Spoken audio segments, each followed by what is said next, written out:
Former State Department of Education employees are now suing Superintendent Ryan Walters and his chief advisor, Matt Langston, for last week's email trap. Fox 25's Peyton May joins us now live. Peyton, we know these emails that went out last week threatened to fire employees for leaking information to the media. So what are these former employees now accusing in their court documents? Well, Wendy, so far we know of 2 employees fired from the department following that email leak. According to these documents, both are claiming their First Amendment rights were violated and they were wrongfully terminated.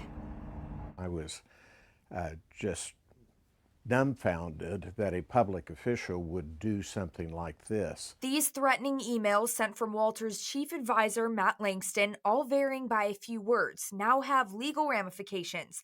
Mark Hammonds, the attorney representing 2 former employees, Cheryl McGee and Matthew Caldwell, is challenging the department's media ban, saying it's meant to, quote, intimidate and chill the First Amendment rights of employees. That's essentially a gag order.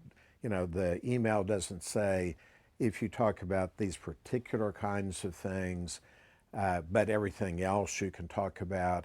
It's a blanket prohibition on speaking. The email from Langston claims staff signed a confidentiality agreement that prevents them from talking to the press. My clients are not aware of anything they signed that would be a confidentiality agreement, but even if they signed it, you can't sign away your First Amendment rights. So there's nothing that you can see from this that would allow the Walters administration to prohibit employees to talk to media? No, especially a blanket prohibition like this, no. Along with suing to say the policy is against the law and prohibit OSDE from doing it again, one of Hammond's clients, Cheryl McGee, is suing for wrongful termination after she received this letter explaining she was terminated immediately for leaking emails to the media. She resigned as they had requested.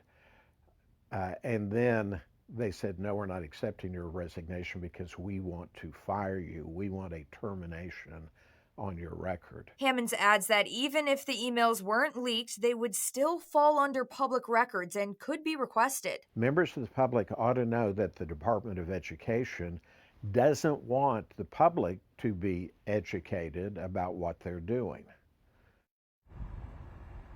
Now, the Department of Education just sent me a statement saying these legal claims are absurd, frivolous, and a waste of taxpayer time and money. Reporting live in Oklahoma City, Peyton May, Fox 25 News.